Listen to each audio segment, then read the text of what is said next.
In November 1095, at the Council of Clermont in southern France, Pope Urban II delivered a speech that altered the trajectory of the Middle Ages.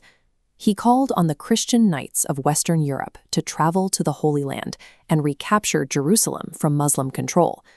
For those who died in the effort, he offered the remission of all sin, a promise of absolute spiritual absolution. The response was immediate and immense. Thousands of knights, nobles, peasants, and clergy sewed crosses onto their garments to signify their vow to the cause. This singular promise of divine reward ignited a mass mobilization, launching a series of military campaigns that would reshape the politics of Europe and the Middle East for the next 2 centuries. By the late 11th century, the Seljuk Turks swept through the Middle East, defeating the Byzantine Empire at Manzikert and pushing to Constantinople. Facing collapse, Emperor Alexios I requested professional military help from the West to recover his territory. Pope Urban II viewed this request as a strategic opportunity. By answering the call, he could channel the endemic violence of European knightly culture away from local feuds and toward an external enemy, while simultaneously enhancing the papacy's authority and potentially reuniting the Eastern and Western Christian churches. By pivoting a request for professional soldiers into a holy war for Jerusalem, Urban II effectively weaponized religious zeal to address his internal political and ecclesiastical ambitions. 4 separate knightly armies fought their way toward Jerusalem over nearly 3 years, winning key battles at Nicaea, Dorylaeum, and Antioch. In July 1099, after a 5-week siege, the Crusaders breached the walls of Jerusalem. What followed was a deliberate massacre. Muslim and Jewish inhabitants were systematically slaughtered as an assertion of Crusader victory. This map shows the 4 states established in the aftermath: the Kingdom of Jerusalem, the County of Edessa, the Principality of Antioch, and the County of Tripoli, tiny European outposts surrounded by a vastly larger Muslim world. The brutal outcome of 1099 set a precedent for the region. The Crusaders had secured a foothold, but their reliance on slaughter to establish dominance created a deep-seated cycle of retaliation that would define the next 200 years of interaction. After the disastrous Second Crusade, the power dynamic shifted. Saladin, a Kurdish-born commander of extraordinary skill, unified Egypt and Syria and destroyed the Crusader field army at the Battle of Hattin in 1187. When Saladin captured Jerusalem that October, he allowed most Christians to ransom their freedom and leave unharmed, a stark contrast to the massacre carried out by the Crusaders 88 years earlier. Richard the Lionheart led the Third Crusade in response to the loss of Jerusalem, winning key tactical victories at Acre and Arsuf. Despite his victories, Richard could not retake the city.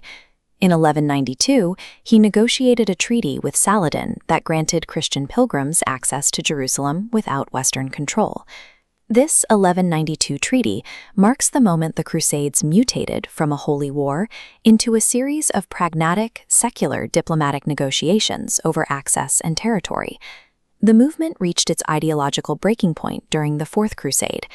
In debt to Venice for transport, the Crusaders became embroiled in Byzantine politics and, in 1204, sacked and looted Constantinople, the richest Christian city in the world. The atrocities committed in Constantinople fatally weakened the Byzantine Empire and permanently destroyed any hope of reuniting the Eastern and Western churches. Subsequent campaigns like the Sixth Crusade briefly recovered Jerusalem through pure diplomacy, but these arrangements were temporary and often met with fury from religious hardliners on both sides. The crusading states finally ended in 1291. After 192 years, Acre, the last major Crusader stronghold, fell to the Mamluk Sultanate. A movement initiated with religious zeal ultimately cannibalized its own allies and collapsed under the weight of its own strategic and secular failures. Back in Europe, the wars stimulated commercial trade and enriched Italian city-states like Venice, which provided the shipping and finance for the campaigns. The movement also produced lasting institutional legacies, including military orders like the Knights Templar. However, the fervor for holy war also inspired horrific domestic violence. In 1096, before they even left Europe, Crusader mobs carried out brutal pogroms against Jewish communities in the Rhineland. The movements abroad radicalized the populations left behind, turning religious fervor into a weapon against domestic minorities before a single ship ever left port. The Islamic world's memory of the Crusades was largely dormant until the late 19th century, when Ottoman and Arab nationalist historians began using the medieval campaigns as a framework for understanding European imperialism. Western leaders inadvertently activated this historical grievance in September 2001, when President George W. Bush used the word crusade to describe Western military action in the Middle East. His advisors immediately recognized the political danger. The term validated the imperialist narrative, transforming a modern military operation into a continuation of a centuries-old grievance.